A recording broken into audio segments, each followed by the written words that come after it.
হোটেলে নিয়ে যায় উনি। মানে এটা কি আবাসিক হোটেলে? হ্যাঁ, তোমার অনেক জায়গাতে হোটেল পাওয়া যায়, যেমন তোমার ঢাকা শহরে তো হোটেলের অভাব নেই, যে কোনো আবাসিক হোটেলে মানে আছে। পরে একদিন সারা রাতের জন্য আমার নিয়ে যায়, পরে আমি তার সাথে চলে গেলাম। তো ভাবলাম ও যেইভাবে আমার সাথে মেলামেশা করে, কারণ ও তো একটা বিবাহিত ছিল, আর আমার তো সে সবকিছু বুঝতো, হ্যাঁ ও জানতো। তো সব বুঝতো, আর আমি তো বুঝতাম না। ধীরে ধীরে ধীরে ও যখন আমার কাপড় খুলতো তখন আমি বুঝতাম যে উনি আমার সাথে কী করতে চায়। আর এখনকার মেয়েরা তো সব কিছু বুঝে, ফেসবুক চালায়, তোমার হোয়াটসঅ্যাপ চালায়, ইমো চালায়, আর মোবাইলে তো অনেক কিছু তো দেখা যায়।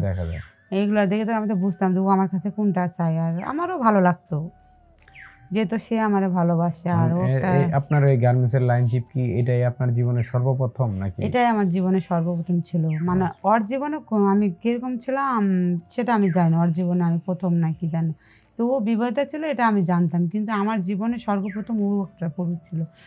কিন্তু আস্তে আস্তে আমার সব কিছু কাপড় চোপড় খোলে, মানে শারীরিক সম্পর্ক চাহিদা যখন ও মেটায়, কিন্তু আমার সেই রকম ভালো লাগছিল যে আমি এটা ভুলে গেছিলাম যে ও একটা বিবাহিত, মানে আমার মনেই ছিল না।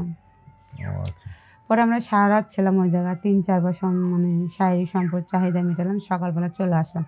পরে মাঝে মাঝে আমার মানে রাতে একা ঘুমাতে গেলে মানে কোনো রকম ভালো লাগে না, মানে কাছে পারলে। হ্যাঁ, আর আগে একা ছিলাম, মানে এগুলো কোনো ধান্দাই ছিল না, তখন তো আমি বুঝতামই না। আর যখন তার সাথে সারাটা রাত কাটালাম, মেলামেশা করলাম, তখন মনে হয় আরেকটু যদি থাকতে পারতাম, মানে আরও যে কত আমি শান্তি পেতাম। যখন প্রতি বৃহস্পতিবারে যখন আমরা ছুটি হয়ে যায়, শুক্রবার তো বন্ধ, আমরা দুজনে হোটেলে চলে যেতাম।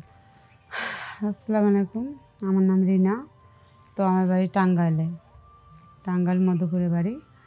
তো আমি অনেক দিন ধরে গার্মেন্টসে জব করতাম। তো ওখানে চাকরি করতে করতে তোমার গার্মেন্টসের তোমার সুপারভাইজার, তারপর মনে করো লাইন চিফ, এদের সাথে একটু মানে ভালোভাবে কথা বললে, মানে ভালো ব্যবহার করলে, তোমার অনেক সময় ছুটি চাইলে ছুটি পাওয়া যায়, অনেক সময় মানে যে কোনো একটা সমস্যা হলে মানে ওনারা সমাধান করতে পারে, যদি তাদের সাথে আমরা ভালো ব্যবহার করি কিংবা ভালোভাবে কথা বলি।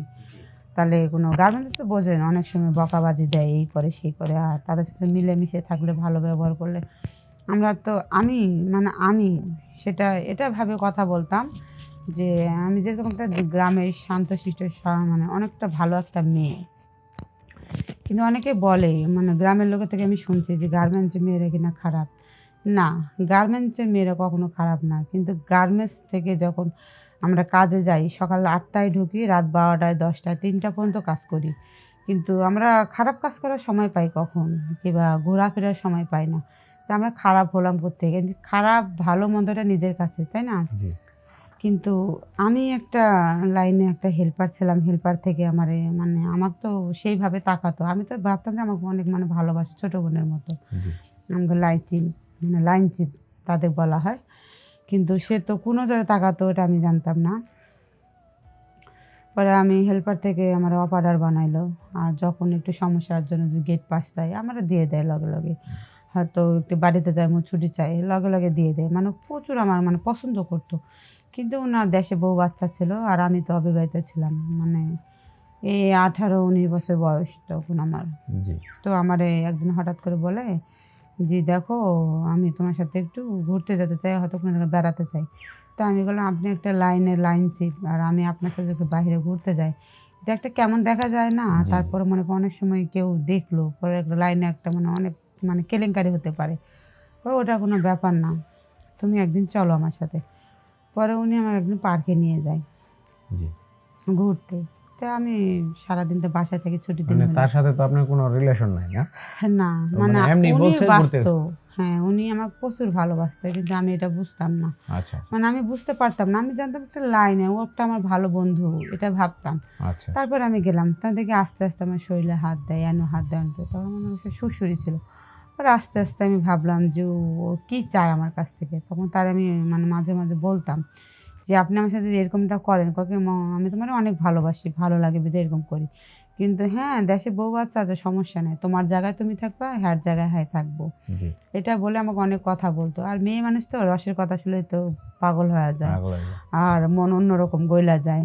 এটা মনে আমি তার সাথে সম্পর্ক রাখলাম ভালোভাবে, এইভাবে করতে করতে 6-7 মাস হয়ে যায়। পরে একদিন হঠাৎ করে আমাকে হোটেলে নিয়ে যায় উনি। মানে এটা কি আবাসিক হোটেলে? হ্যাঁ, তোমার অনেক জায়গাতে হোটেল পাওয়া যায়, যেমন তোমার ঢাকা শহরে তো হোটেলের অভাব নাই, অভাব নেই। যে কোনো আবাসিক হোটেলে মানে আছে। পরে একদিন সারা রাতের জন্য আমার নিয়ে যায়, পরে আমি তার সাথে চলে গেলাম। তো ভাবলাম ও যেইভাবে আমার সাথে মেলামেশা করে, কারণ ও তো একটা বিবাহিত ছিল, আর আমার মানে তো সে সবকিছু বুঝতো, হ্যাঁ, ও জানতো। তো সব বুঝতো আর আমি তো বুঝতাম না। ধীরে ধীরে ধীরে ও যখন আমার কাপড় খুলতো তখন আমি বুঝতাম যে উনি আমার সাথে কী করতে চায়। আর এখনকার মেয়েরা তো সব কিছু বোঝে, কম বেশি বুঝে। ফেসবুক চালায়, তোমার হোয়াটসঅ্যাপ চালায়, ইমো চালায়, আর মোবাইলে তো অনেক কিছু তো দেখা যায়। দেখা যায়। এইগুলো দেখে তো আমি তো বুঝতাম যে ও আমার কাছে কোনটা চায়, আর আমারও ভালো লাগতো যেহেতু সে আমারে ভালোবাসে। আর ও একটা আপনার এই গার্মেন্টসের লাইনশিপ কি এটাই আপনার জীবনের সর্বপ্রথম নাকি? এটাই আমার জীবনে সর্বপ্রথম ছিল। মানে আচ্ছা। ওর জীবনে আমি কিরকম ছিলাম সেটা আমি জানি না, ওর জীবনে আমি প্রথম নাকি জানি। তো ও বিবাহিতা ছিল এটা আমি জানতাম, কিন্তু আমার জীবনে সর্বপ্রথম ও একটা পুরুষ ছিল। আচ্ছা। কিন্তু আস্তে আস্তে আমার সব কিছু কাপড় চোপড় খুলে মানে শারীরিক সম্পর্ক চাহিদা যখন ও মেটায়, কিন্তু আমার সেই রকম ভালো লাগছিল যে আমি এটা ভুলে গেছিলাম যে ও একটা বিবাহিত, মানে আমার মনেই ছিল না। ও আচ্ছা। পরে আমরা সারা রাত ছিলাম ওই জায়গায়, 3-4 বার মানে শারীরিক সম্পর্ক চাহিদা মেটালাম, সকালবেলা চলে আসলাম। পরে মাঝে মাঝে আমার মানে রাতে একা ঘুমাতে গেলে মানে কোনো রকম ভালো লাগে না, মানে সেই কাছে কথাটা পারলে মনে হ্যাঁ। হয়ে যায় আর কি। আর আগে একা ছিলাম মানে এগুলো কোনো ধান্দাই ছিল না, তখন তো আমি বুঝতামই না। জি। আর যখন তার সাথে সারাটা রাত কাটালাম, মেলামেশা করলাম, তখন মনে হয় আরেকটু যদি থাকতে পারতাম, ভালো মানে লাগতো। আরও যে কত আমি শান্তি পেতাম। যখন প্রতি বৃহস্পতিবারে যখন আমরা ছুটি হয়ে যায়, শুক্রবার তো বন্ধ, আমরা দুজনে হোটেলে চলে যেতাম, এইভাবে অনেক সম্পর্ক করতাম। কিন্তু না, এটা আমার করা ঠিক হয় না, কারণ উনি তো একটা বিবাহিত, আর উনি তো মনে একটা লাইন ছিল, আর আমি একটা সিনিয়র অপারেটর ছিলাম।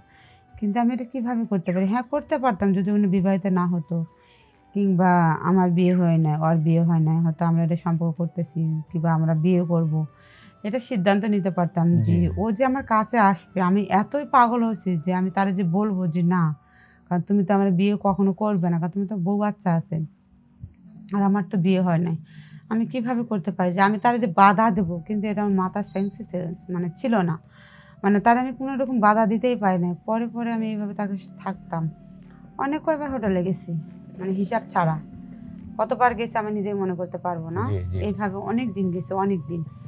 কিন্তু আমি এত পাগল হয়েছি ওর উপর, মানে করার মানে আমি কী দিয়ে আপনাদের বুঝাই, কিন্তু এটা আমি বাড়ির থেকেও বলতে পারতেছি না। পরে এই ব্যাপারটা আপনার গার্মেন্টসে কেউ বুঝতে পারে নাই আপনি না, যেখানে চাকরি এটা করতেন? বুঝবে কেমনি? সকালবেলা আমি যাই আমার মতো, আমি হ্যার মতো হেই, কিন্তু আচ্ছা। হ্যাঁ কথাবার্তা বলি আমরা বাড়িতে আসলে, ফোনে বাসায় আসলে আচ্ছা। আমাদের কথাবার্তা হোয়াটসঅ্যাপে ইমোতে হয়, কিন্তু বৃহস্পতিবারের দিন আসলে আমরা হোটেলে চলে যাই দুজনেই। ঠিক আছে।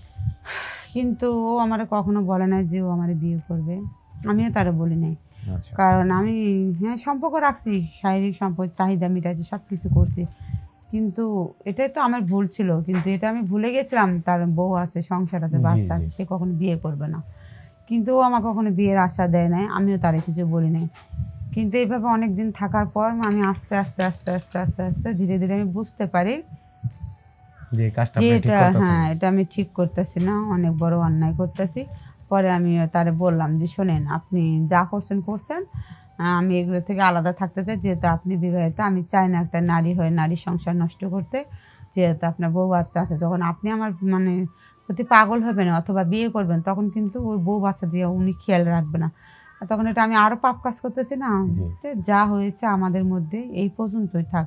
কিন্তু বোনেরা আমার মতো এরকম ভুল করবে না। কিন্তু হ্যাঁ, গার্মেন্টস এরকম প্রচুর এসব ঘটনা ঘটেই, যেরকম গার্মেন্টসে থাকে সুপারভাইজার, লাইন চিফ, তোমার ফ্লোর ইনচার্জ, এগুলা কিন্তু প্রেমে পাগল করে, কিন্তু এই পর্যন্তই। কিন্তু কখনো ঘর বাঁধার স্বপ্ন কেউ দেখায়ও না, মানে এগুলো কেউ করবেও না। কিন্তু যাদের বউ বাচ্চা আছে তারা শুধু চায় মনের চাহিদা মেটাতে, সংসার করার জন্য না। বাড়ির বউ থাকে রাস্তায়, আমরা হলো রাস্তায়, আমাদের রাস্তায় বলা হয়, যেরকম আমরা রাস্তার মেয়ে, বলে না ঝালমুড়ি খায়া ঠোল্লা কিন্তু ফেলায় দেয়, ওটা কিন্তু যত্ন করে রাখে না, তাই আমরা হলাম সেই ঠোল্লা। কিন্তু আমাদের এটা বোঝার দরকার যে আমি একটা পরপুরুষের সাথে এইভাবে সম্পর্ক করতেছি, সেই বিবাহিত কিনা। আর হ্যাঁ, যদি অবিবাহিত হয় এটা সম্পর্ক করলে করা যায়, যেরকম ওর বিয়ে হয় না, আমার হয় না, আমি শারীরিক চাহিদা মিটাইতেছি, আমার মনের মানে তৃপ্তি মিটাইতেছি তারে দিয়ে, দিন রাত 24 ঘন্টা সময় কাটাতেছি, ভালো লাগতেছে, আমি মজা পাইতেছি, হ্যাঁ মজা পাইতেছে। কিন্তু সে তোমার বিয়ে করতে পারে, কারণ সে যখন তোমার মায়ের জড়ায় যাব। কিন্তু আমার মতো এসব ভুল কোনো বোনেরা যেন না করে। আজকের মতো বিদায় নিলাম, আল্লাহ হাফিজ।